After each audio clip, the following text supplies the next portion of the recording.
오늘도 건강하시고 행복하세요.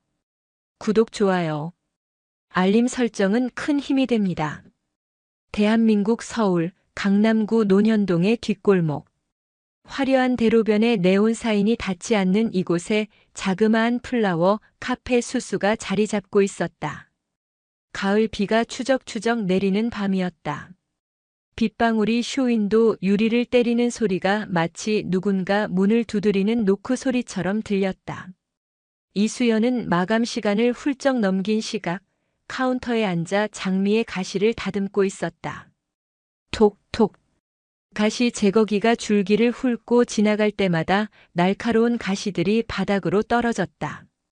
그녀의 손놀림은 기계적일 만큼 정확하고 빨랐다. 30대 중반의 나이, 화장기 없는 수수한 얼굴에 단정한 니트를 입은 그녀에게서 과거 대한민국 해군 특수전 전단 UDTSEAL 최초의 여성 팀장 코드명 발키리의 모습을 찾아볼 수 있는 사람은 아무도 없었다. 그녀는 그저 꽃을 사랑하는 평범한 아내이자 사장님일 뿐이었다. 딸랑. 현관문의 풍경 소리가 거친 빗소리에 묻혀 희미하게 울렸다. 수연은 고개를 들었다. 어서 오세. 진우 씨? 우산을 접지도 못한 채 비틀거리며 들어서는 남자. 국방부 검찰단 소속 박진우 소령이었다. 평소라면 빳빳하게 날이 서 있었을 그의 정복은 빗물과 흙탕물로 엉망이 되어 있었고 무엇보다 왼쪽 어깨가 기이하게 처져 있었다. 수연아. 박진우가 카운터를 짚으며 몸을 지탱하려 했지만 다리에 힘이 풀린 듯 그대로 바닥으로 무너져 내렸다. 진우 씨. 수연이 순식간에 카운터를 넘어와 그를 받아 안았다. 묵직한 남자의 몸이 그녀의 팔 안으로 쓰러졌다. 가까이서 마주한 남편의 얼굴은 참혹했다. 입술은 터져 피딱지가 앉았고 오른쪽 눈은 시퍼렇게 부어올라 있었다. 하지만 수연의 코를 자극하는 것은 비냄새가 아니었다. 익숙하고도 역겨운 비릿한 혈향이었다. 이게 무슨 꼴이야? 병원부터 가야 해. 아니야. 안 돼. 병원은 안 돼. 진우가 고통스러운 신음을 삼키며 수연의 옷자락을 꽉 쥐었다. 그냥 빗길에 미끄러졌어. 계단에서 굴렀다고. 병원 가면 시끄러워져. 알잖아, 군 검사라는 자리. 계단에서 굴러? 당신 지금 나한테 거짓말을 해? 수연의 목소리가 낮게 깔렸다. 그녀의 손이 빠르게 남편의 몸을 훑었다. 단순한 걱정의 손길이 아니었다. 그것은 부상자의 상태를 파악하는 메딕 의무병의 손길이자 타격 지점을 분석하는 전문가의 손길이었다. 쇄골 골절, 늑골 최소 3대금, 복부의 다발성 타박상. 이건 넘어진 게 아니야. 수연은 남편의 셔츠 단추를 거칠게 뜯어냈다. 드러난 복부에는 군화 발자국이 선명하게 남아 있었다. 그것도 한 명이 아닌 여러 명이 둘러싸고 짓밟은 흔적이었다. 특히 명치 쪽을 가격한 흔적은 쇠를 덧댄 워커가 아니면 남길 수 없는 상처였다. 누구야? 수연이 물었다. 방금 전까지 꽃가위를 쥐고 있던 다정한 아내의 목소리가 아니었다. 영하의 날씨처럼 차가운 금속성의 음성이었다. 아무것도 아니라고 했잖아. 제발 수연아. 그냥 약만 발라줘. 좀 쉬면 돼.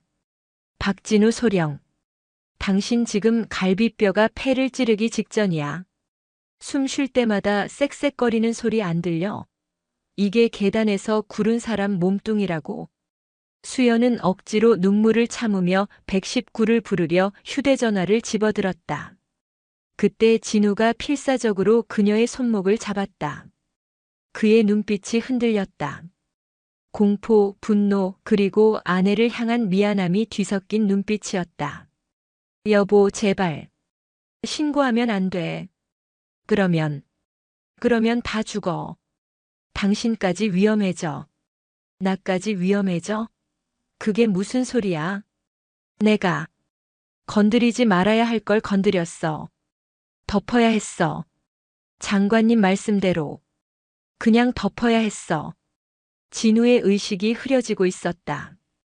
고통과 쇼크가 동시에 찾아온 것이다. 수연은 본능적으로 판단했다.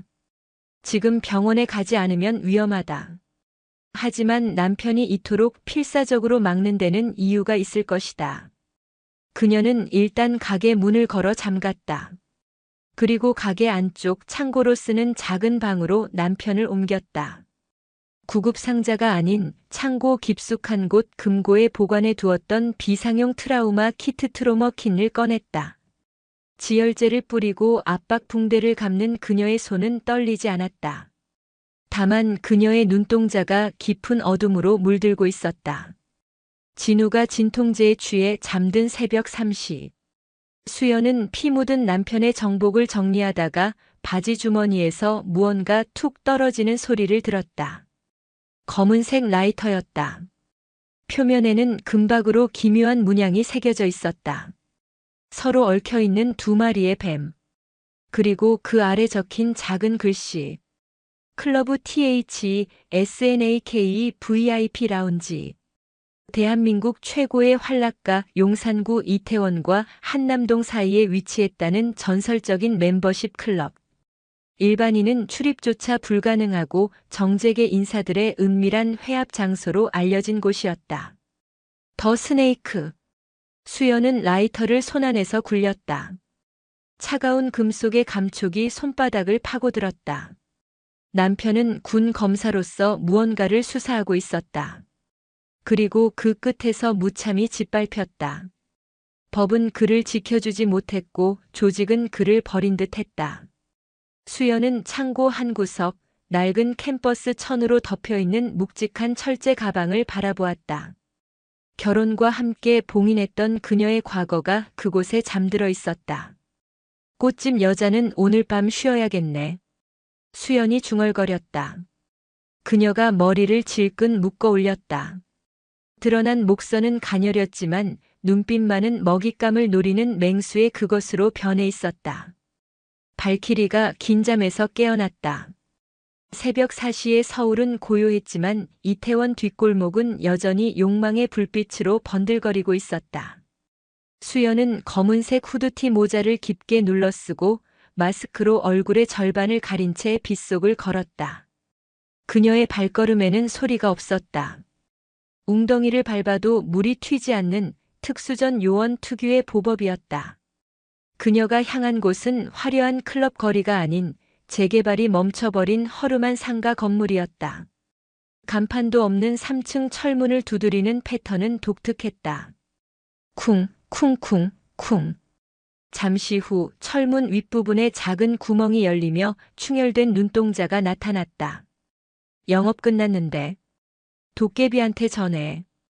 발키리가 외상값 받으러 왔다고. 눈동자가 크게 흔들렸다. 철문이 굉음을 내며 열렸다. 안은 밖에서 보는 것과 딴판이었다. 수십 대의 모니터와 서버가 돌아가는 열기로 후끈했고 컵라면 용기와 담배 연기가 자욱했다.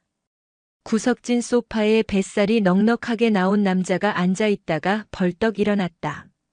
정보 브로커 도깨비, 과거 정보사령부 부사관 출신인 그는 수연을 보자마자 경악했다. 팀. 아니, 수연 누님? 여긴 어쩐 일입니까? 아니, 결혼하고 손 씻으셨다면서요. 긴 말 안 해. 더 스네이크 VIP 명단, 그리고 오늘 밤 그곳에서 나온 사람 중에 박진우 소령과 접촉한 놈들. 지금 당장 띄워. 도깨비는 수연의 살기에 눌려 마른 침을 삼켰다. 그녀가 빈말을 하는 성격이 아님을 누구보다 잘 알았다. 그는 말없이 키보드를 두드렸다. 모니터 화면이 빠르게 전환되었다. 누님, 더 스네이크는 그냥 클럽이 아닙니다. 거긴 넥스 디펜스라는 방산 업체가 관리하는 구역이에요. 대표가 최강우라고 요즘 국방부랑 짝짝꿍해서 엄청 크고 있는 젊은 놈인데. 그래서? 오늘 밤 CCTV는 다 지워졌어요. 근데 제가 누굽니까? 주변 블랙박스랑 통화 기록 긁어모았죠.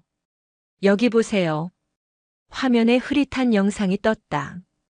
클럽 뒷문으로 덩치 큰 사내 넷이 축 늘어진 남자 하나를 질질 끌고 나와 승합차에 태우는 장면이었다.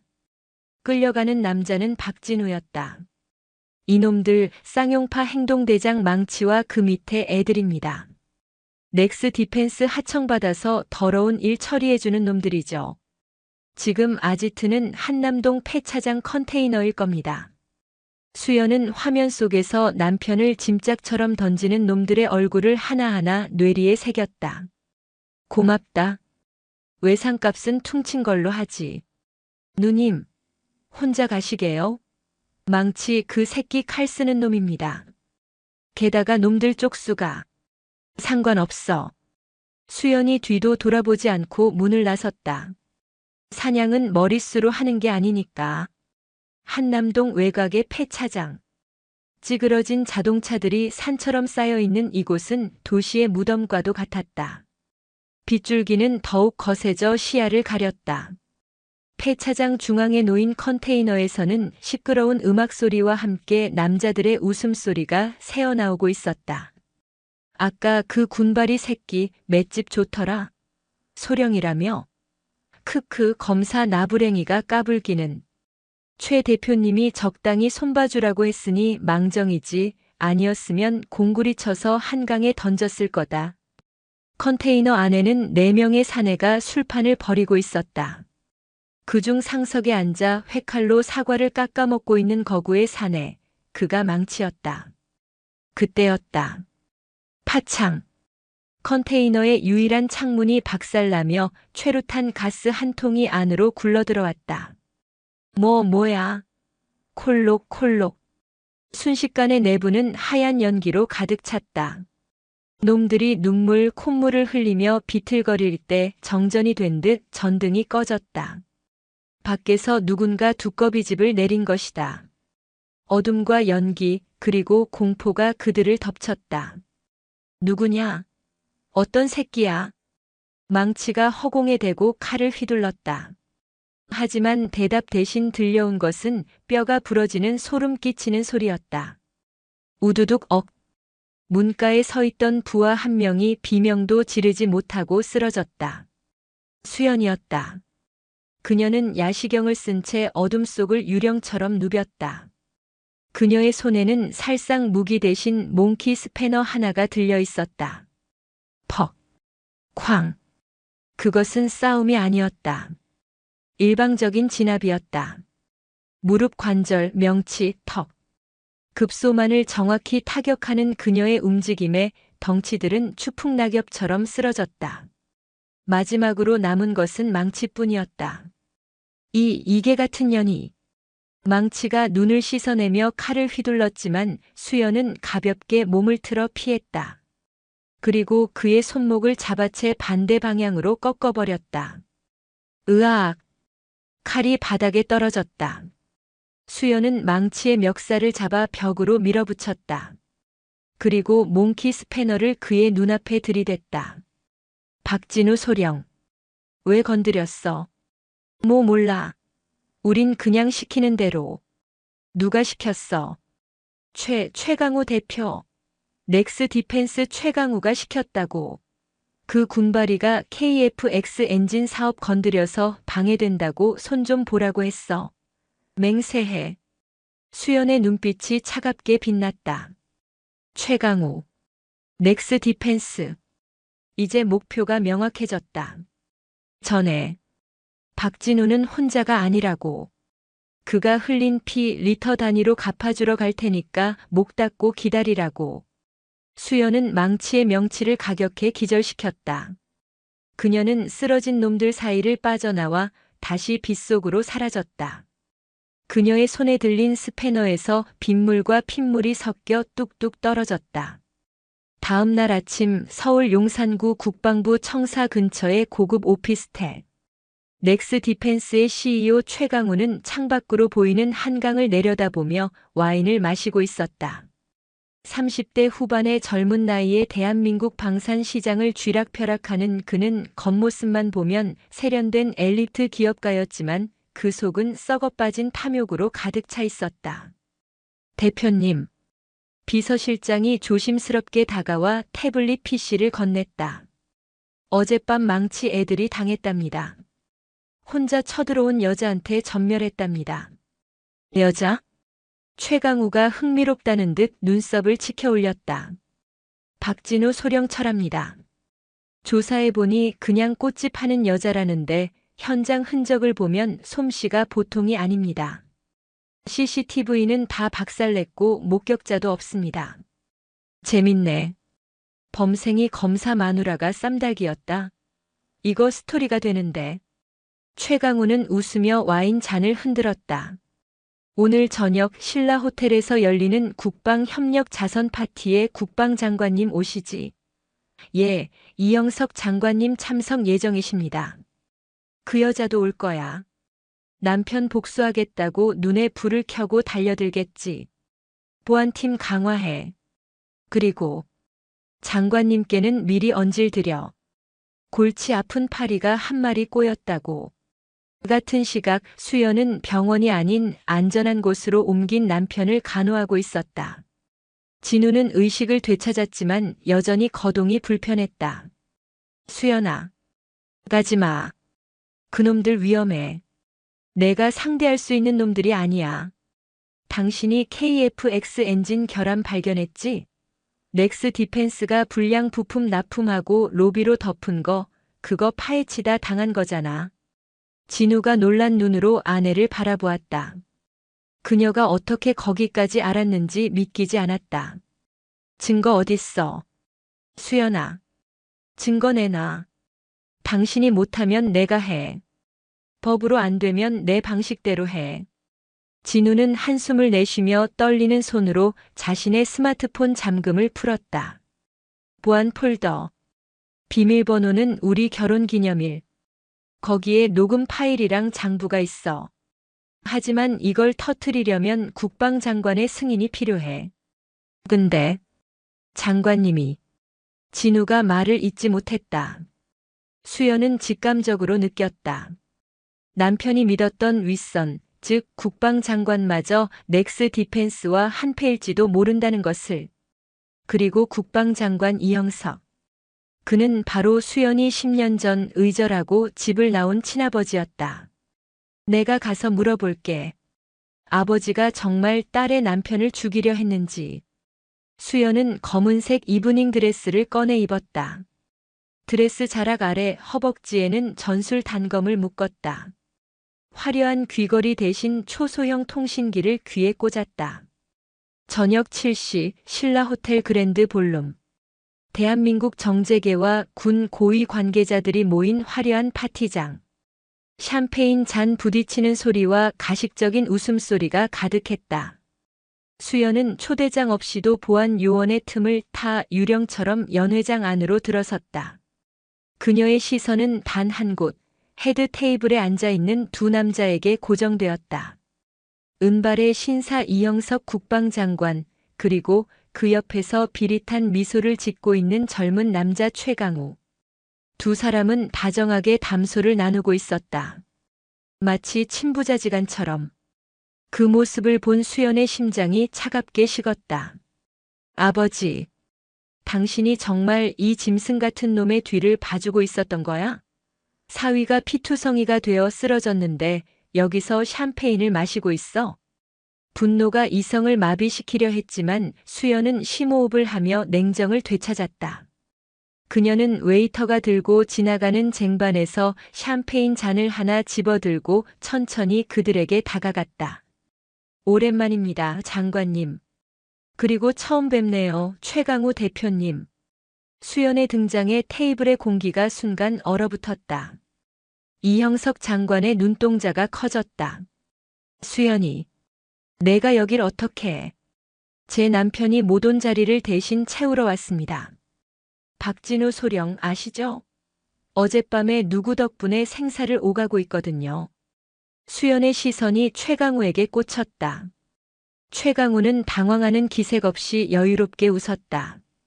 아, 사모님이시군요. 소문은 들었습니다. 남편분이 사고를 당하셨다고. 유감입니다. 사고인지 사건인지는 곧 밝혀지겠죠. 이 안에 담긴 게 터지면 말입니다. 수연이 핸드백에서 작은 USB 메모리를 꺼내 보였다. 진우의 스마트폰에서 복사한 자료였다. 최강우의 눈빛이 처음으로 날카로워졌다. 장관님, 따님 교육을 좀 다시 시키셔야겠습니다. 이런 자리에서 농담이 지나치시네요. 최강우의 신호에 연회장 곳곳에 배치된 검은 양복의 경호원들이 수연을 향해 좁혀오기 시작했다. 수연은 포위망을 곁눈질로 확인하며 USB를 쥔 손에 힘을 주었다. 아버지, 선택하세요. 정의입니까? 아니면 이 살인자입니까? 이형석 장관은 굳게 다문 입술로 딸과 최강우를 번갈아 바라보았다. 그의 눈에는 읽을 수 없는 복잡한 감정이 소용돌이치고 있었다. 수연아. 장관이 무겁게 입을 열었다. 이건 내가 낄 자리가 아니다. 당장 나가라. 내 명예를 더럽히지 말고. 그 말은 수연에게 사형 선고와도 같았다. 결국 아버지는 딸보다 자신의 명예와 권력을 택한 것이다. 수연은 씁쓸한 미소를 지으며 USB를 다시 핸드백에 넣었다. 아니, 넣는 척하며 드레스 자락 아래 단검의 손잡이를 잡았다. 명예? 그딴 거 똥통에나 버리세요. 내 남자는 내가 지킵니다. 그 순간 경호원 하나가 수연의 어깨를 잡으려 했다. 수연은 망설임 없이 샴페인 잔을 경호원의 얼굴에 쥐어 박았다. 쨍그랑. 파티장의 평화가 깨지는 소리이자 발키리의 진짜 전쟁이 시작되는 신호탄이었다. 쨍그랑. 샴페인 잔이 경호원의 앞면에서 폭발하듯 깨졌다. 날카로운 유리 파편이 흩뿌려지는 것과 동시에 이수연의 몸이 활시 위를 떠난 화살처럼 튕겨나갔다. 잡아! 저 여자 잡아! 최강우가 소리쳤다. 파티장은 순식간에 아수라장이 되었다. 비명을 지르며 도망치는 귀부인들, 테이블 밑으로 숨는 정계 인사들. 그 혼란은 수연에게 최고의 은폐물이었다. 그녀는 롱드레스의 옆 트임 사이로 드러난 맨다리로 비틀거리는 첫 번째 경호원의 오금 무릎 뒤를 걷어찼다. 놈이 무릎을 꿇자 수연은 그의 어깨를 딛고 뛰어올라 뒤따라오던 두 번째 놈의 목을 허벅지로 감아조였다. 크억. 회전하는 원심력을 이용한 플라잉 암바. 육중한 덩치가 바닥에 매다 꽂혔다. 수연은 멈추지 않았다. 그녀는 12cm 하이힐을 벗어 양손에 쥐었다. 뾰족한 금속 굽은 훌륭한 단검이자 송곳이었다. 막아. 장관님 모셔. 최강우의 개인 경호실장이자 전직 용병 출신인 바이퍼가 무전기에 대고 고함쳤다. 검은 양복을 입은 사내 10여 명이 수연을 포위하며 좁혀왔다. 수연은 테이블 위에 놓인 스테이크 나이프를 집어들었다. 날은 무뎠지만 그녀의 손에 들린 이상 그것은 살상 무기였다. 오지마. 내 오늘 기분이 아주 더럽거든. 수연이 낮게 으르렁거렸다. 경호원들이 곤봉을 꺼내 들고 동시에 달려들었다. 챙, 퍽, 콰직. 그것은 우아하고도 처절한 춤사위였다. 검은 드레스 자락이 휘날릴 때마다 뼈가 부러지는 소리가 왈츠의 박자처럼 울렸다. 수연은 정면 승부를 피했다. 놈들의 힘을 역이용해 서로 부딪히게 만들고 급소만을 정확히 타격했다. 하지만 중과부적이었다. 한 놈을 쓰러뜨리면 두 놈이 달려들었다. 게다가 그녀는 무기조차 빈약했다. 그때 연회장 상석에 있던 이형석 장관이 자리에서 일어났다. 그만. 다들 멈추시오. 장관의 호령에 경호원들이 움찔하며 멈췄다. 하지만 최강우는 비릿하게 웃으며 손짓했다. 장관님, 이건 테러입니다. 진압해야죠. 계속해. 경호원들이 다시 움직이려 할 때 수연이 테이블 볼을 잡아당겨 그 위에 있던 식기들을 놈들에게 쏟아부었다. 그리고 그 틈을 타 연회장 구석의 대형 커튼 줄을 잘라냈다. 촤르륵. 무거운 벨벳 커튼이 무너지며 경호원들을 덮쳤다. 시야가 차단된 틈을 타 수연은 테라스 쪽 창문으로 몸을 날렸다. 거기서 바이퍼가 권총을 꺼내 들고 조준했다. 탕! 총성이 울렸다. 유리가 박살나며 수연의 어깨를 스치고 지나갔다. 붉은 피가 드레스 위로 번졌다.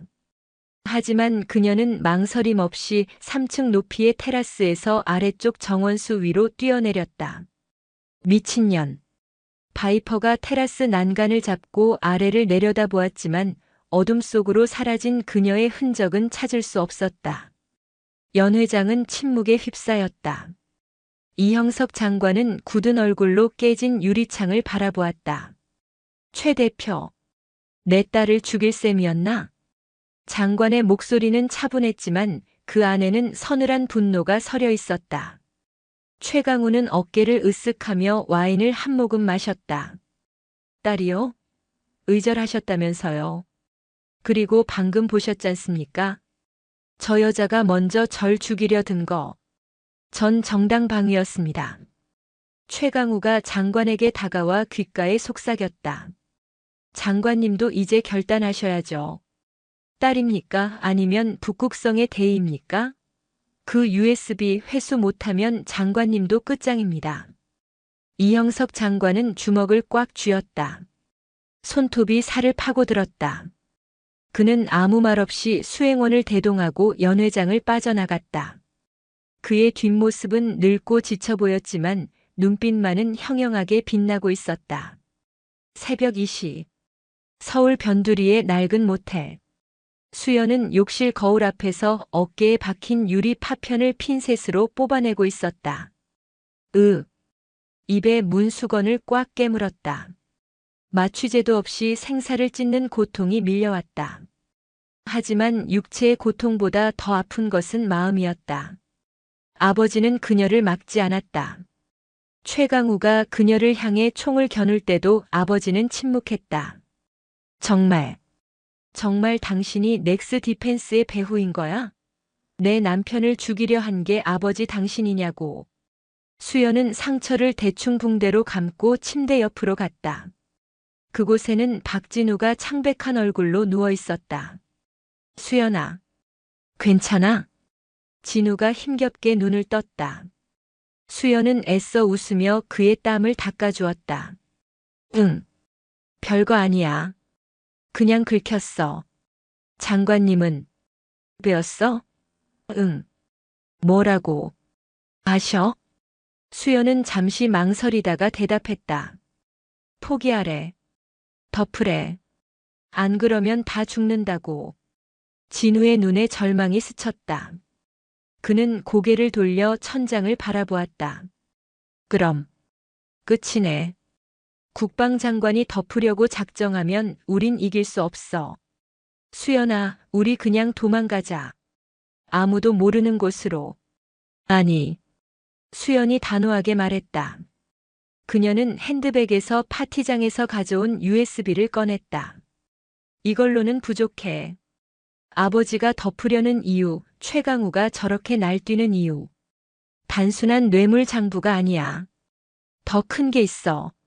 수연은 USB를 노트북에 꽂았다.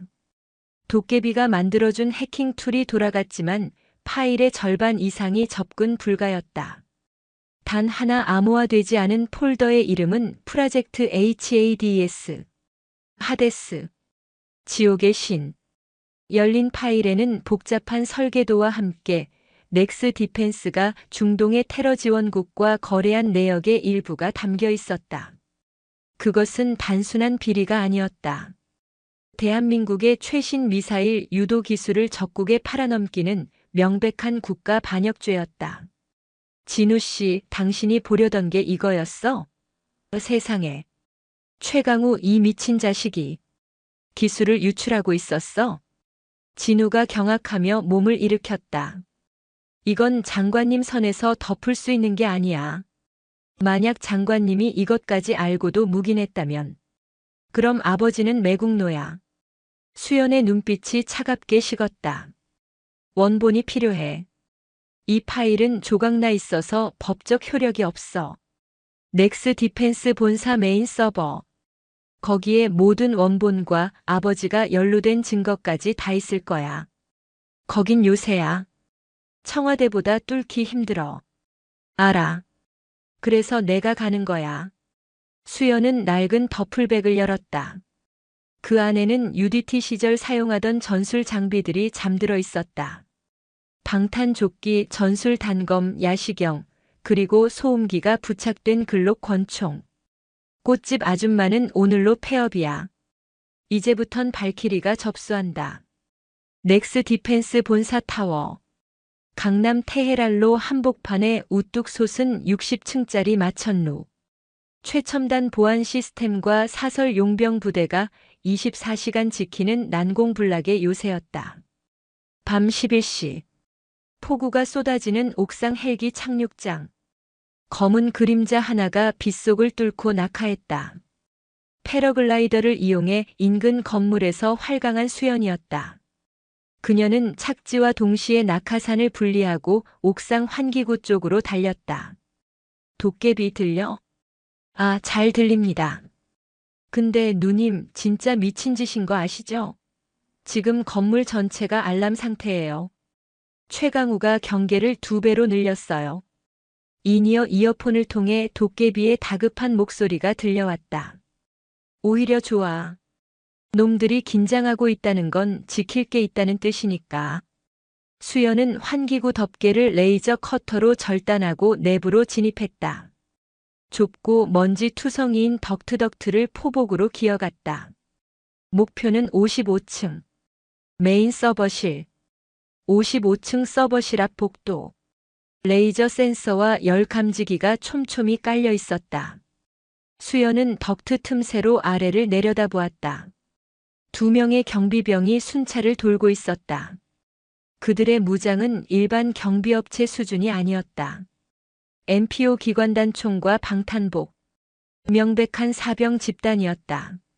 누님 3초 뒤에 센서 리부팅합니다. 딱 5초간 멈출 거예요. 그 사이에 통과해야 해요. 라저. 3, 2, 1. 삑. 센서의 불빛이 깜빡이는 순간 수연은 환기구 덮개를 발로 차고 뛰어내렸다. 착지 소리는 빗소리에 묻힐 만큼 작았다. 그녀는 순식간에 경비병 뒤로 다가가 입을 막고 목의 경동맥을 눌렀다. 경비병이 기절해 쓰러지자 다른 한 명이 뒤를 돌아보았다. 하지만 늦었다. 수연이 던진 단검이 그의 어깨 무전기를 정확히 박살냈고 이어진 그녀의 로우킥이 그의 무릎을 꺾었다. 조용히 자라. 수연은 2번째 경비병까지 기절시키고 서버실 문 앞에 섰다. 도어락 암호 해독 중. 젠장, 256비트 암호화예요. 시간이 좀 걸립니다. 빨리 해. 놈들이 순찰 교대할 시간이야. 그때 엘리베이터 띵 하는 소리가 들렸다. 순찰대가 아니었다. 엘리베이터 문이 열리고 회색 정장을 입은 한 남자가 걸어 나왔다. 최강우의 사냥개 바이퍼였다. 쥐새끼가 들어왔다더니 냄새가 나는군. 바이퍼가 코를 킁킁거리며 웃었다. 그의 뒤로 완전 무장한 용병 5명이 따라 내렸다. 발키리. 전설이라더니 환기구 타는 게 취미인가 보지. 수연은 서버실 문을 등지고 섰다. 도망갈 곳은 없었다. 전설인지 아닌지는 몸으로 확인해 보든가. 수연이 전투 자세를 취했다. 총격전은 불가능했다. 총소리가 나면 건물 전체가 봉쇄된다. 바이퍼도 그것을 아는지 부하들에게 손짓했다. 칼로 해. 서버실 망가지면 회장님한테 죽는다. 용병들이 일제히 대검을 꺼내 들고 달려들었다. 좁은 복도에서의 백병전. 수연에게는 가장 익숙한 전장이었다. 그녀는 첫 번째 용병의 칼을 손목 보호대로 막아내고 그대로 놈의 명치를 팔꿈치로 찍었다. 하는 소리와 함께 놈이 쓰러지자 놈의 허리춤에서 섬광탄을 뽑아들었다. 눈 감아. 펑. 강렬한 빛이 복도를 집어삼켰다. 놈들이 비명을 지르며 눈을 가릴 때 수연은 악마처럼 놈들 사이를 파고들었다. 목 관절 급소. 그녀가 지나간 자리마다 용병들이 바닥에 나뒹굴었다. 마지막 남은 바이퍼가 눈을 가늘게 뜨고 카람빗 KARAMBIT 갈고리 모양의 단검을 휘둘렀다. 제법이군. 챙, 챙. 수연의 단검과 바이퍼의 카람빗이 불꽃을 튀기며 부딪혔다. 바이퍼의 실력은 상당했다. 특수부대 출신다운 절도 있고 잔혹한 움직임이었다. 수연의 뺨에 팔뚝의 얕은 자상이 늘어갔다. 하지만 수연은 물러서지 않았다. 그녀는 바이퍼가 칼을 휘두르는 궤적을 읽고 몸을 낮춰 그의 품으로 파고들었다. 너무 커. 동작이. 수연의 어깨가 바이퍼의 가슴을 강타했다. 철산고. 바이퍼가 숨이 막혀 컥하는 순간 수연은 그의 손목을 비틀어 카람빗을 떨어뜨리고 그를 서버실 문으로 밀어붙였다. 띵. 때마침 도어락이 해제되며 문이 열렸다. 수연은 바이퍼를 서버실 안으로 차넣고 문을 잠가버렸다. 누님, 문 열렸어요. 알아. 지금부터 다운로드 시작해. 수연은 서버실 안에서 쓰러진 바이퍼를 케이블 타이로 결박하고 메인 콘솔에 접속했다. 화면에 프로젝트 HADES의 전체 파일이 떴다. 그리고 그곳에서 그녀는 믿을 수 없는 이름을 발견했다. 승인권자 국방장관 이영석. 수연의 손이 덜덜 떨렸다. 정말이었다. 아버지가 이 모든 반역 행위의 최종 승인권자였다. 아버지. 대체 왜? 그때 결박된 바이퍼가 피 섞인 침을 뱉으며 비웃었다. 크크크. 놀랐나? 그래, 내 아비가 이 나라를 팔아먹은 장본인이야. 넌 지금 효녀 노릇하려다 폐륜을 저지르고 있는 거라고. 닥쳐. 수연이 바이퍼의 머리를 발로 찼다. 다운로드가 99%, 100%. 그녀는 외장 하드를 뽑아들었다. 이제 탈출만 남았다. 하지만 밖에는 이미 수십 명의 병력이 대기하고 있을 터였다. 그때 서버실에 대형 스크린이 켜지며 최강우의 얼굴이 나타났다. 고생했어, 발키리. 덕분에 보안 테스트는 확실히 했네. 최강우. 내 목을 따러 지금 올라갈 거야. 하, 무서워라. 근데 어쩌지? 내가 거기서 나올 시간은 없을 것 같은데. 최강우가 리모컨을 들었다. 서버실에는 자동 소각 시스템이 있어. 외부 침입 시 고열가스로 모든 데이터를 태워버리지. 물론 안에 있는 쥐새끼도 함께. 30초 준다. 잘 가라. 삐삐삐. 경고음과 함께 천장에서 붉은 가스가 뿜어져 나오기 시작했다. 할론 가스가 아닌 신경작용제와 소각용 가스가 섞인 죽음의 안개였다. 젠장.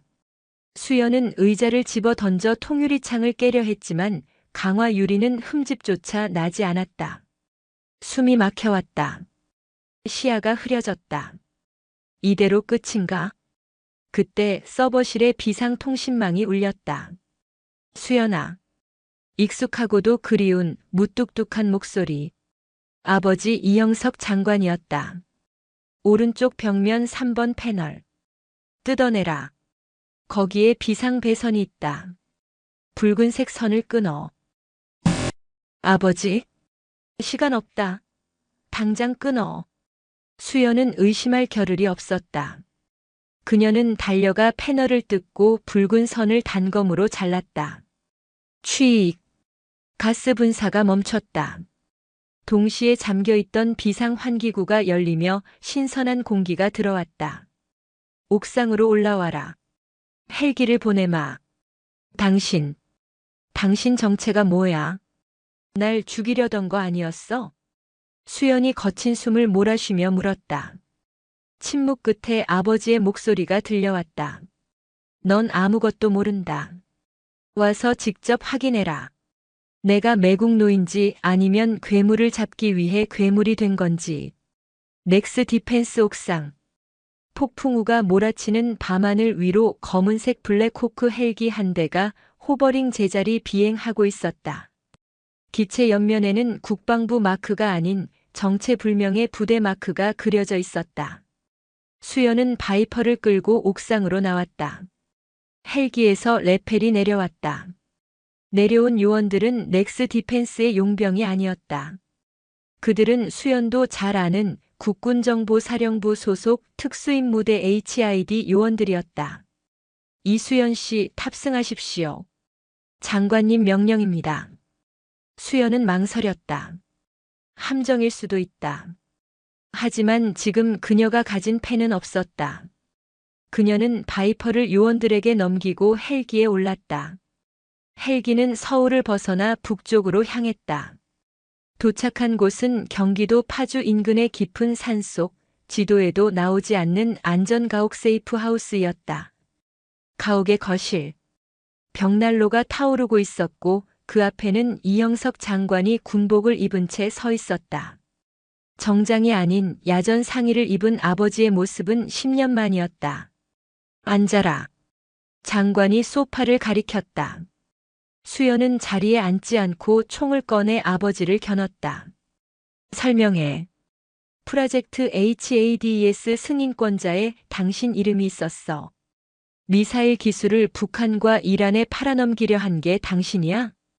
이형석 장관은 딸이 겨눈 총구를 보고도 눈 하나 깜빡이지 않았다. 그는 천천히 품에서 담배를 꺼내 물었다. 그래. 내가 승인했다. 뭐? 하지만 그건 진짜 기술이 아니야. 결함을 심어놓은 트로이 목마였다. 장관이 탁자 위에 놓인 서류 뭉치를 던졌다. 최강우와 그 배후 세력, 일명 북극성은 이미 군 내부 깊숙이 뿌리박혀 있었다. 내가 장관이 되었을 때는 이미 손을 쓸 수 없을 정도였어. 그들을 잡으려면 증거가 필요했다. 아주 확실한, 그들이 빠져나갈 수 없는 반역의 증거가. 수연은 서류를 훑어보았다. 작전명 낙화. 최강우가 기술을 유출하도록 유도하고 그 과정에서 자금 흐름과 해외 네트워크를 일망타진한다는 극비 작전 계획서였다. 작전 개시일은 10년 전. 수연이 집을 나가던 그 해였다. 그래서 나랑 의절한 거야? 이 위험한 작전에 딸을 휘말리게 하지 않으려고? 넌 너무 정의로웠어. 내가 내 곁에 있었다면 넌 분명히 놈들을 냄새 맡고 달려들었을 거다. 그럼 놈들은 너를 첫 번째 타깃으로 삼았겠지. 장관의 눈가가 젖어들었다. 진우 그 친구. 내게 협조하다가 그렇게 된 거다. 내가 그에게 최강우의 꼬리를 밟으라고 지시했어. 미안하다. 내가 내 사위를 사지로 몰아넣었어. 수연의 손에서 총이 힘없이 내려갔다. 아버지는 매국노가 아니었다. 그는 지난 10년 동안 홀로 거대한 악과 싸우며 가족을 지키기 위해 고독한 연기를 해온 것이었다. 파티장에서 그녀를 모른 척했던 것도 최강우의 의심을 피하기 위한 필사적인 연기였음을 깨달았다. 하지만 상황이 틀어졌어. 최강우가 눈치를 챘다. 내가 서버를 턴 시점에서 놈은 모든 걸 파기하고 해외로 도주하려 할 거다. 그리고 장관이 시계를 보았다. 도주하기 전에 입막음을 하려 들겠지. 나를 포함해서 모든 증인을 없애려 할 거다.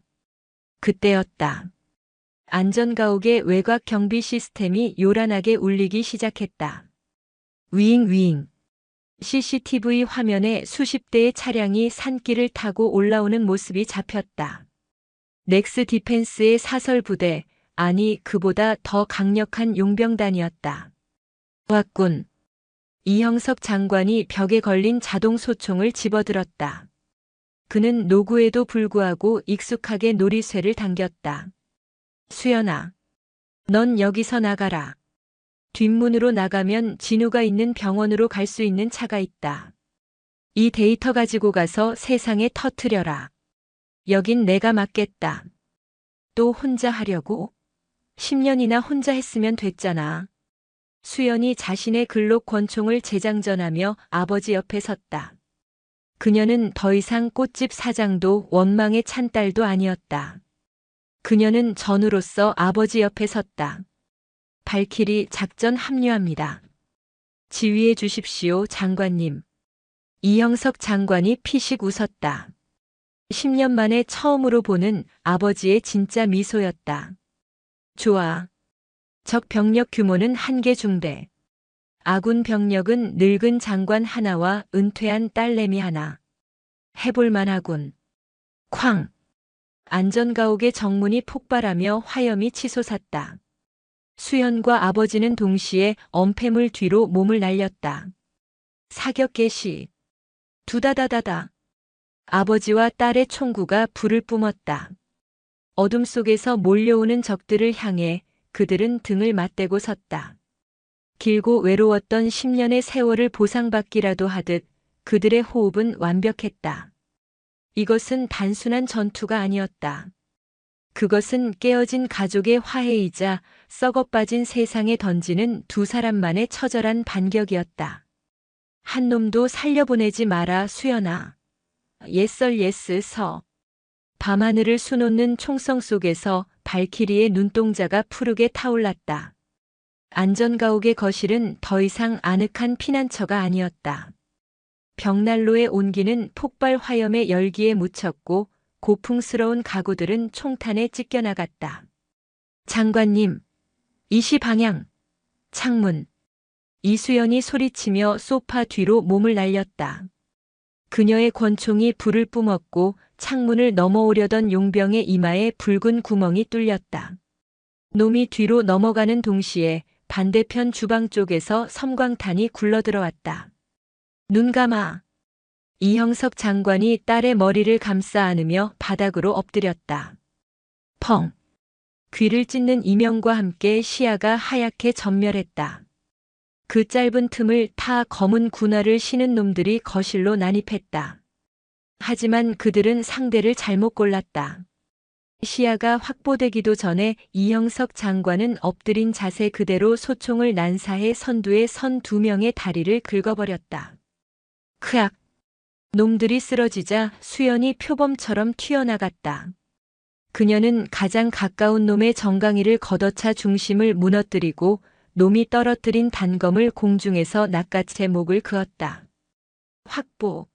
확보하라. 밖에서 다급한 무전 소리가 들렸다. 적들은 당황하고 있었다. 늙은 문관과 여자가 지키는 집이라고 얕잡아 봤던 것이다. 하지만 그 안에는 대한민국 국군 통수권의 정점에 섰던 노장과 인간 병기로 길러진 살수가 있었다. 수연아, 탄창. 여기요. 수연이 바닥을 미끄러지듯 이동하며 예비 탄창을 던졌다. 장관은 한 손으로 탄창을 받아 능숙하게 갈아 끼웠다. 지하실로 가야 한다.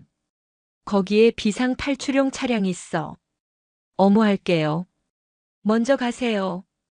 웃기지 마라. 선두는 내가 선다. 이형석 장관이 앞장섰다. 복도를 지나 지하실 문을 여는 순간 매복해 있던 적의 총탄이 쏟아졌다. 타탕. 장관의 몸이 휘청였다. 왼쪽 허벅지에서 피가 솟구쳤다. 아버지. 수연의 눈이 뒤집혔다. 그녀는 엄폐물 밖으로 몸을 내던지며 양손에 든 권총을 난사했다. 더블 탭. 정확히 심장을 2발씩 가격하는 사격술에 매복해 있던 세 놈이 동시에 침묵했다. 수연은 아버지를 부축했다. 장관의 얼굴이 고통으로 일그러졌지만 그는 신음을 삼키며 딸을 밀어냈다. 가라. 난 틀렸다. 여기서 내가 놈들을 막는 동안 쓸데없는 소리 하지 마. 10년 만에 만났는데 또 날 두고 가려고? 수연은 아버지를 거의 들쳐 업다시피 해서 지하실 계단을 내려갔다. 그곳에는 먼지 쌓인 검은색 랜드로버 디펜더 한 대가 서 있었다. 방탄 개조가 된 차량이었다. 타. 운전대 잡아. 수연이 아버지를 조수석에 밀어넣고 운전석에 올랐다. 시동을 걸자 묵직한 엔진음이 지하 공간을 울렸다. 셔터 개방. 장관이 리모컨을 눌렀다. 지하실 차고 문이 열리며 비 쏟아지는 산길이 드러났다. 하지만 입구에는 이미 넥스 디펜스의 차량 2대가 길을 막고 있었다. 꽉 잡아요. 수연은 브레이크 대신 엑셀을 바닥까지 밟았다. 쾅! 육중한 디펜더가 길을 막아선 SUV의 측면을 들이받았다. 쇠조각이 튀고 유리가 박살났다. 충격으로 상대 차량이 튕겨나가는 틈을 타 수연은 산길을 질주했다. 추격해. 놓치면 다 죽는다. 뒤에서 놈들의 차량 불빛이 따라붙었다. 빗길의 추격전이 시작되었다. 수연은 백미러를 보며 핸들을 꺾었다. 낭떠러지가 입을 벌리고 있는 구불구불한 산악도로였다. 도깨비. 위치 추적기 꺼. 놈들이 우리 위치를 알고 있어. 수연이 차량의 통신 시스템에 대고 소리쳤다. 누님, 지금 놈들이 군 위성까지 해킹해서 보고 있어요. 터널로 들어가야 해요. 전방 EKM 앞 폐쇄된 터널이 있습니다. 아버지 지혈해요. 정신 놓으면 안 돼요. 이형석 장관은 넥타이를 풀어 허벅지를 묶고 있었다. 그의 얼굴은 창백했지만 눈빛은 딸의 옆모습에 고정되어 있었다. 수연아, 미안하다. 나중에 해요. 살아서. 아니, 지금 해야 해. 내가 군을 떠나게 만든 것, 그리고 진우를 끌어들인 것, 다 내 욕심이었다. 정의를 구현하겠다는 늙은이의 아집이 내 가족을 망쳤어. 수연은 대답 대신 기어를 변속했다. 뒤따라오던 적 차량에서 기관총 사격이 시작되었다. 뒷유리에 총알이 박히며 거미줄 같은 금이 갔다. 욕심 아니야. 수연이 낮게 말했다. 아버진 군인을 지키고 싶었던 거잖아. 썩어 빠진 정치인들한테 휘둘려서 개죽음 당하는 병사들이 없게 하려고. 내가 UDT 그만둘 때 아버지가 했던 말 기억해? 군복은 수의와 같다. 언제든 죽음을 입고 사는 것이다. 그러니 부끄럽지 않게 입어라. 난 그 말 때문에 버텼어. 그러니까 아버지도 버텨. 우리가 이길 때까지 절대 죽지 마. 수연이 핸들을 급격히 꺾었다. 차가 미끄러지며 터널 입구로 빨려 들어갔다. 어둠이 그들을 삼켰다. 뒤따라오던 적 차량 한 대가 빗길에 미끄러지며 가드레일을 들이받고 절벽 아래로 추락했다. 터널 안은 고요했다. 수연은 전조등을 끄고 어둠 속을 달렸다.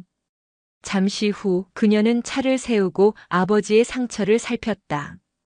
다행히 관통상은 아니었지만 출혈이 심했다. 여기서 멈출 수 없어. 최강우는 오늘 밤 해외로 뜰 거야. 장관이 숨을 몰아쉬며 말했다. 놈이 가려는 곳은 태안의 사설 비행장이다. 거기서 중동 바이어들과 만나 하데스의 원본과 시제품을 넘기고 망명할 생각일 계단. 수연은 핸들을 꽉 쥐었다. 가요. 놈을 지옥으로 보내주러. 어둠 속에서 디펜더의 엔진이 다시 으르렁거렸다. 부녀의 전쟁은 이제 마지막 장을 향해 달리고 있었다. 충청남도 태안반도 끝자락. 지도에는 폐쇄된 목장으로 표시된 곳이지만 실상은 넥스 디펜스가 비밀리에 운영하는 사설 활주로였다. 폭풍우가 몰아치는 밤바다는 성난 파도를 토해내고 있었고 활주로에는 거대한 수송기 한 대가 이륙 준비를 하며 엔진을 예열하고 있었다. 수연은 활주로 외곽의 갈대숲에 몸을 숨겼다. 그녀의 옷은 진흙과 피로 엉망이었지만 손에 쥔 단검과 소음 권총만은 차갑게 빛나고 있었다. 아버지는 인근 안전지대에 숨겨두고 왔다.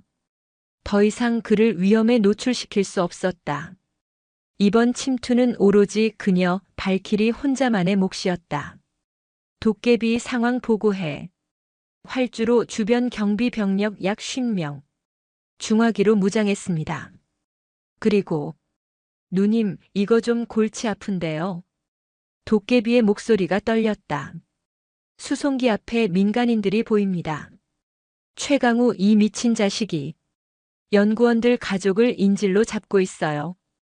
연구원들이랑 같이 태워서 데려갈 생각인가 봅니다. 인질 방패라. 전형적인 쓰레기 수법이네. 수연은 야시경을 내렸다.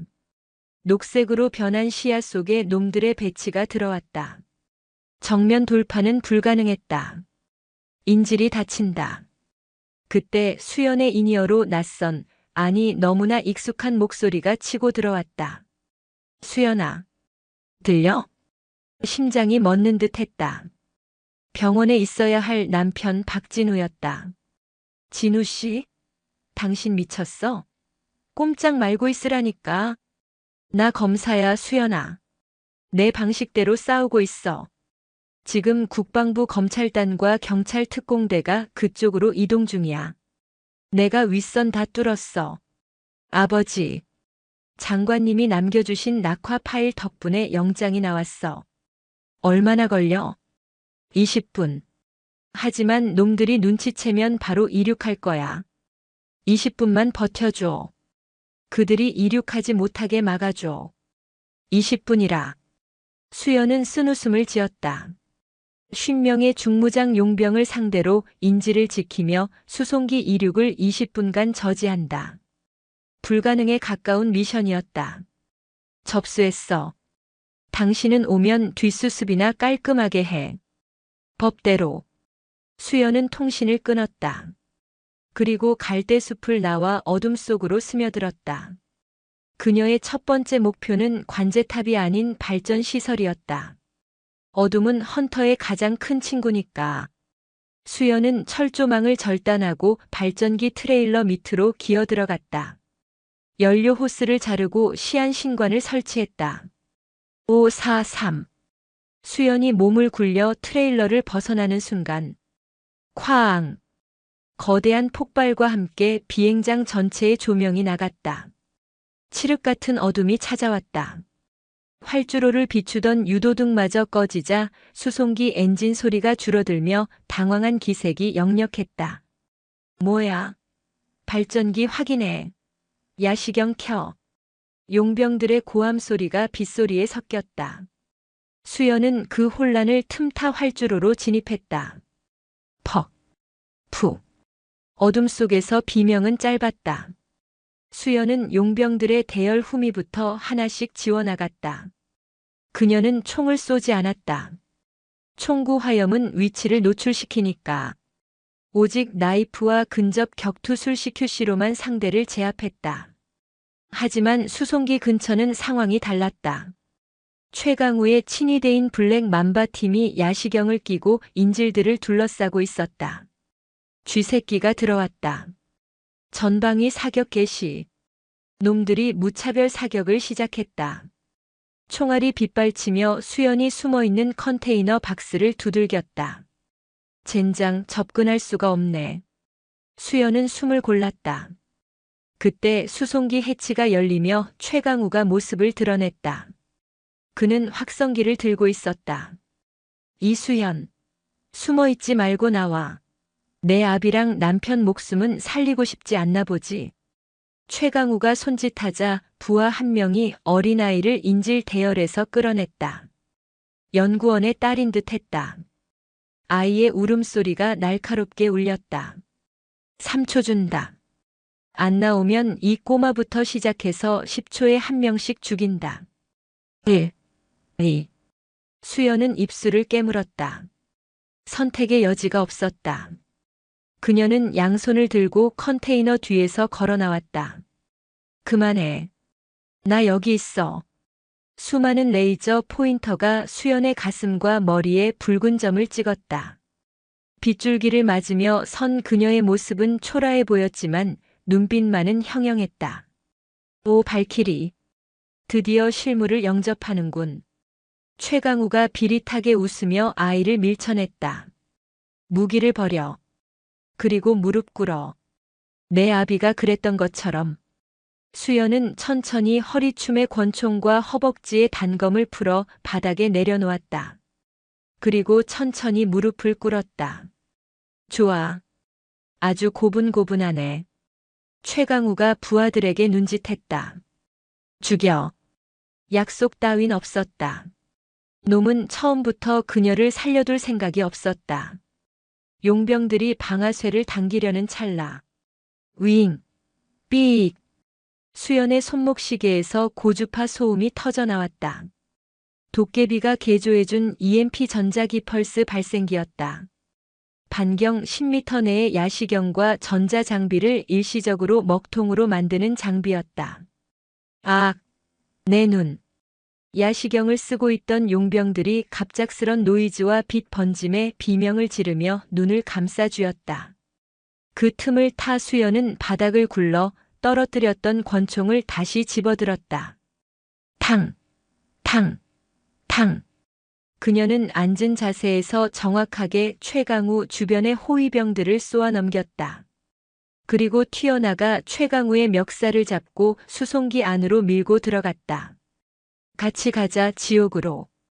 해치가 다치고 수송기 안에서 두 사람만의, 아니 악마와 처단자의 마지막 대면이 시작되었다.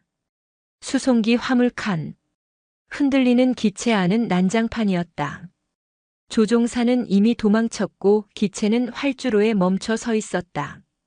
밖에서는 사이렌 소리와 함께 경찰 특공대가 진입하는 소리가 들려왔지만 이 밀폐된 공간은 세상과 단절된 결투장이었다. 최강우는 생각보다 강했다. 그는 단순히 돈으로 사람을 부리는 CEO가 아니었다. 과거 해외 용병 부대에서 복무했던 이력이 있는 실력자였다. 컥. 수연의 복부에 최강우의 니킥이 꽂혔다. 수연이 뒤로 밀려나며 화물 상자에 부딪혔다. 며칠간 이어진 전투로 체력이 바닥난 상태였다. 입안에서 비릿한 피맛이 느껴졌다. 대단해, 인정하지. 여기까지 온 건 내가 처음이야. 최강우가 재킷을 벗어 던지며 넥타이를 풀었다. 그의 팔 근육이 꿈틀거렸다. 하지만 넌 졌어. 내 아비는 명예를 잃었고 내 남편은 불구가 됐지. 그리고 넌 오늘 여기서 죽을 거야. 아무도 기억하지 못하는 개죽음으로. 최강우가 품에서 단검을 꺼내 들고 달려들었다.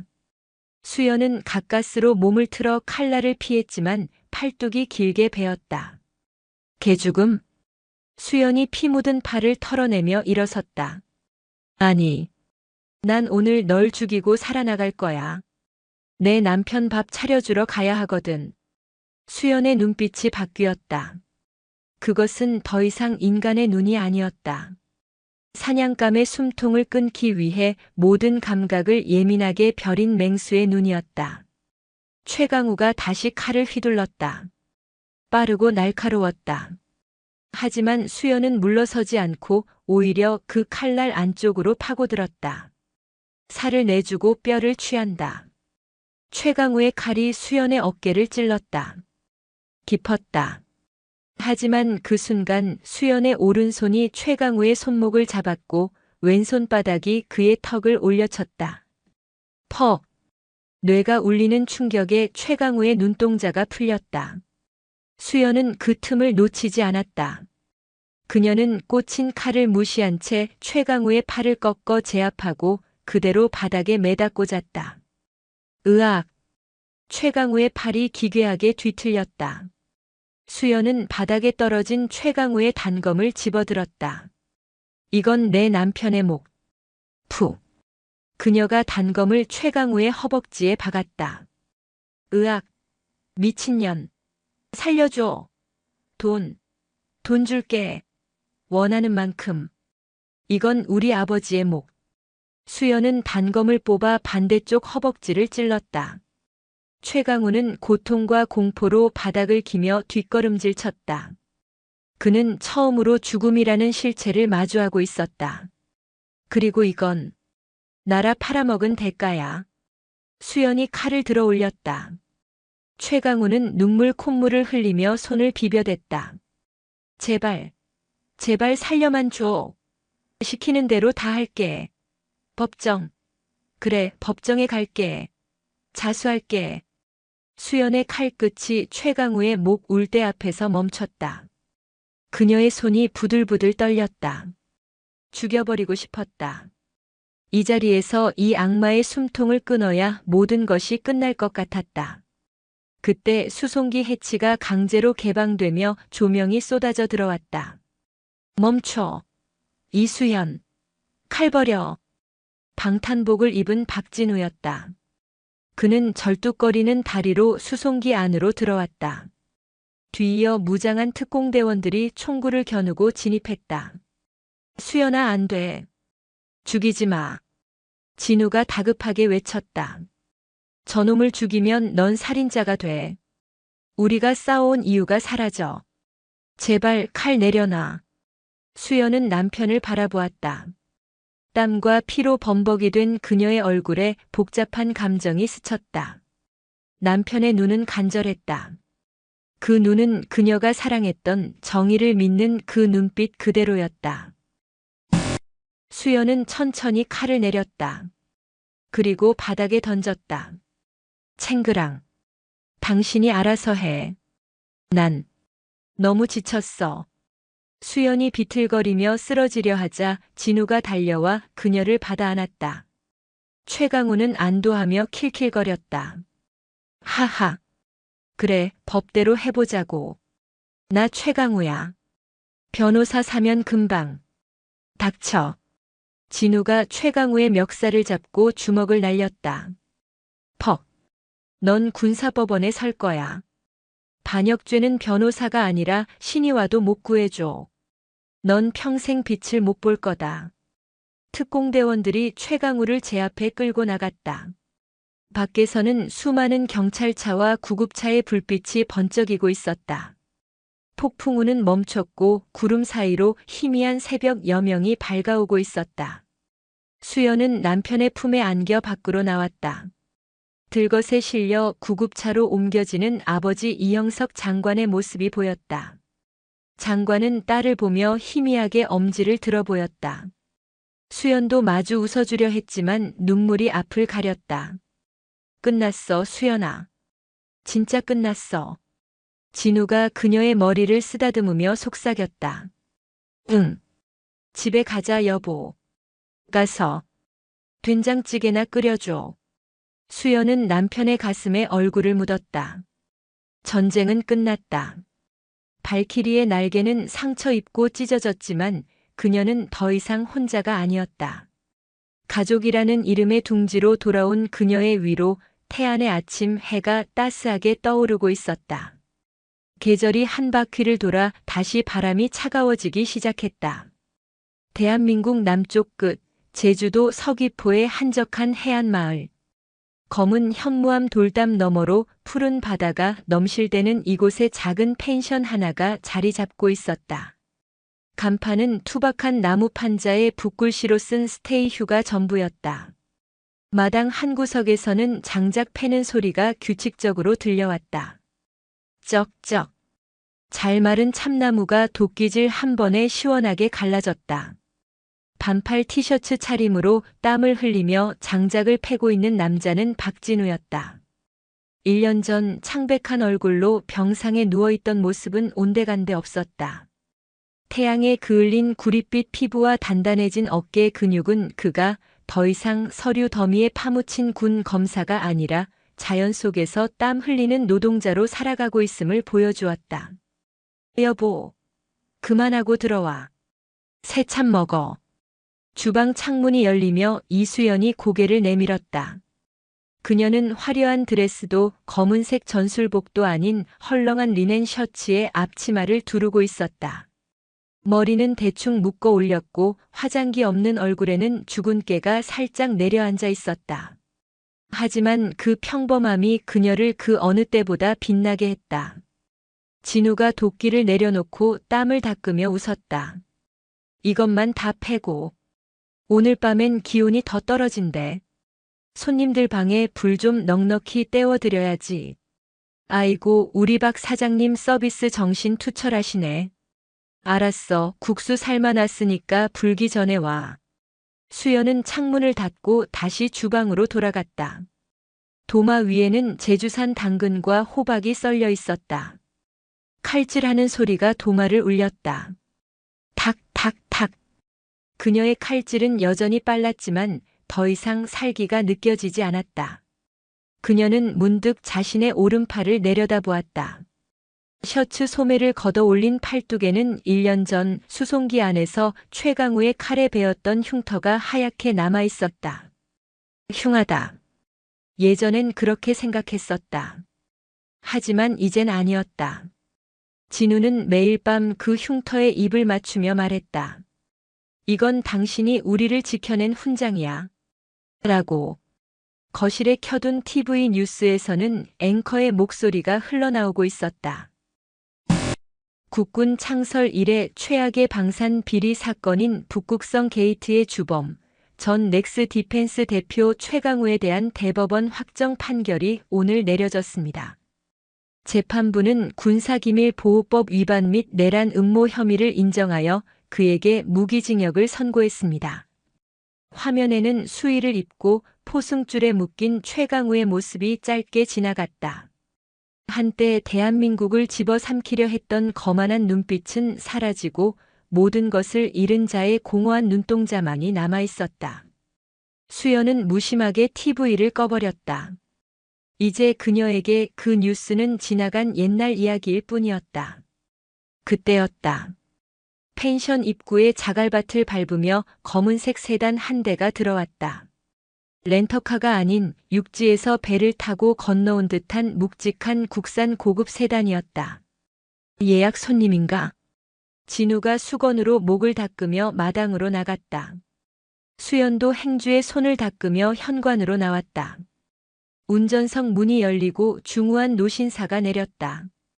지팡이를 짚고 있었지만 허리는 꼿꼿했다. 왼쪽 다리가 약간 불편한 듯 보였지만 걸음걸이에는 흔들림이 없었다. 수연의 눈이 커졌다. 아버지? 전 국방부 장관 이형석이었다. 그는 작전 당시 입은 부상으로 인해 명예롭게 퇴진했지만 동시에 스스로 감찰 조사를 자청하여 과거의 묵인 행위에 대한 책임을 졌다. 다행히 그가 북극성을 무너뜨리기 위해 내부에서 싸워왔다는 사실이 참작되어 실형은 면했지만 그는 모든 공직에서 물러나 야인이 되어 있었다. 예약은 안 했는데 방 있나? 이형석이 선글라스를 벗으며 무뚝뚝하게 물었다. 1년 만에 재회였지만 그의 말투는 여전히 퉁명스러웠다. 하지만 선글라스 너머의 눈가는 미세하게 떨리고 있었다. 장인어른. 진우가 한달음에 달려가 장인의 짐을 받아들었다. 오신다는 연락이라도 주시지 그러셨습니까? 공항으로 모시러 갔을 텐데요. 내 2다리 멀쩡한데 마중은 무슨. 그리고 자네 얼굴이 많이 좋아졌군. 촌놈 다 됐어. 이형석이 사위의 단단해진 어깨를 툭 쳤다. 칭찬이었다. 수연은 멍하니 서 있다가 천천히 아버지에게 다가갔다. 다리는 좀 어떠세요? 비 오면 좀 쑤신다만 골프 치는 데는 지장 없다. 아버지가 딸을 바라보았다.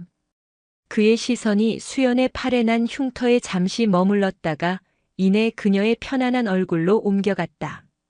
얼굴 좋아 보이는구나. 꽃집 할 때보다 지금이 더 나아 보인다. 그냥 마음이 편해서요. 그럼 됐다. 밥은?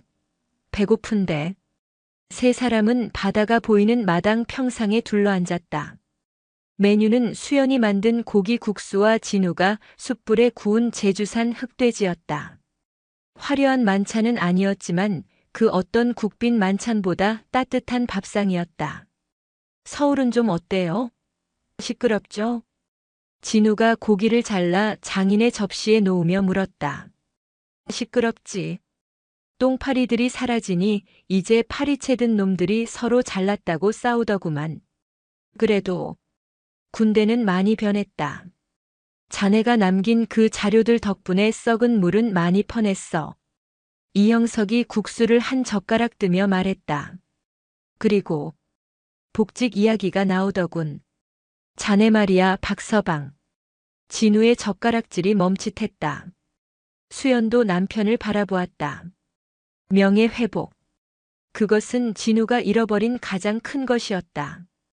검찰단에서 자네를 다시 부르고 싶어 해. 특채 형식으로 변호사 자격을 주든 아니면 민간 조사관으로라도. 진우는 잠시 말없이 바다를 바라보았다. 파도가 갯바위에 부서지며 하얀 거품을 만들어냈다. 장인어른, 저는 지금이 좋습니다. 진우가 웃으며 고개를 저었다. 법전이랑 씨름하는 것보다 장작 패고 아내랑 밥 해먹는 게 훨씬 행복합니다. 정의를 지키는 사람은 저 말고도 많을 겁니다. 하지만 수연이 옆을 지키는 사람은 저 하나면 족합니다. 수연의 가슴이 뭉클해졌다. 아버지는 말없이 고개를 끄덕였다. 그래. 자네가 그렇다면 그런 거지. 잘 생각했다. 나도 은퇴하니 이제야 숨이 좀 쉬어지더구나. 이형석이 소주잔을 들었다. 한 잔 받지. 내 사위이자 내 전우. 영광입니다. 두 남자가 잔을 부딪혔다. 쨍 하는 맑은 소리가 파도 소리에 섞여들었다. 식사를 마치고 해가 질 무렵 수연과 아버지는 펜션 앞 해안 산책로를 걸었다. 붉은 노을이 바다를 물들이고 있었다. 수연아. 네. 그때 내가 널 군에서 내보냈을 때, 그리고 10년 동안 연락을 끊었을 때 많이 원망했었지? 아버지가 멈춰 서서 바다를 바라보았다. 원망했죠. 아버지가 절 부끄러워한다고 생각했으니까요. 제가 너무 설치고 다녀서 아버지 앞길에 방해된다고 생각하시는 줄 알았어요. 부끄러운 적은 단 한 번도 없었다. 이형석이 지팡이를 두 손으로 짚으며 딸을 돌아보았다. 넌 내 자부심이었다. 내가 이루지 못한 강인함을 내가 가지고 있었지. 그래서 더 무서웠다. 내가 그 올곧은 성정 때문에 부러질까봐. 널 잃을까봐. 그는 거친 손으로 딸의 머리를 쓰다듬었다. 어린 시절 이후 처음 느껴보는 아버지의 투박한 손길이었다. 미안하다. 너를 너무 강하게만 키워서. 평범한 행복이 뭔지 가르쳐주지 못해서. 가르쳐주셨잖아요, 결국엔. 수연이 아버지의 손을 잡았다. 아버지가 보여주셨잖아요. 지킬 게 있는 사람은 강해진다는 거. 그래서 저도 지켜냈고요. 제 남자 그리고 아버지. 이형석의 눈가에 물기가 맺혔다. 그는 헛기침하며 고개를 돌렸다. 바닷바람이 차구나. 들어가자. 그날 밤 펜션 마당에는 모닥불이 피어올랐다. 타닥타닥 타오르는 불꽃을 보며 세 사람은 두런두런 이야기를 나누었다. 전쟁 같은 과거 이야기는 없었다. 텃밭에 심은 상추가 잘 자라지 않는다는 이야기, 옆집 강아지가 새끼를 낳았다는 이야기, 다음 달에 진우가 목공 기술을 배우러 다닐 거라는 소소한 이야기들이었다. 밤이 깊어 아버지가 먼저 방으로 들어갔다. 마당에는 수연과 진우 둘만 남았다. 진우가 수연의 어깨에 담요를 덮어주며 뒤에서 안았다. 행복해? 응. 너무. 다행이다. 발키리가 은퇴하고 찾은 곳이 천국이라서. 천국은 무슨. 내일 아침에 일어나면 저 장작 다 정리해야 해. 당신 허리 끊어질걸? 수연이 킥킥거리며 남편의 팔을 꼬집었다. 진우가 엄살을 부리며 그녀를 더 꽉 끌어안았다. 수연은 밤하늘을 올려다보았다. 도시에서는 볼 수 없었던 수많은 별이 쏟아지고 있었다. 그녀는 마음속 깊은 곳에 있던 무거운 철문 하나를 완전히 닫았다. 그 문 안에는 피 냄새와 화약 냄새, 그리고 코드네임 발키리가 잠들어 있었다. 다시는 그 문을 열 일이 없기를, 다시는 사랑하는 사람을 지키기 위해 칼을 드는 일이 없기를 기도했다. 사랑해, 진우 씨. 나도 사랑해, 수연아. 두 사람의 그림자가 모닥불빛을 받아 하나로 겹쳐졌다. 제주도의 바람이 펜션의 나무 간판을 스치고 지나갔다. 바람 소리 사이로 평온한 숨소리만이 남았다. 전쟁은 끝났다. 그리고 삶은, 진짜 삶은 이제 막 시작되고 있었다.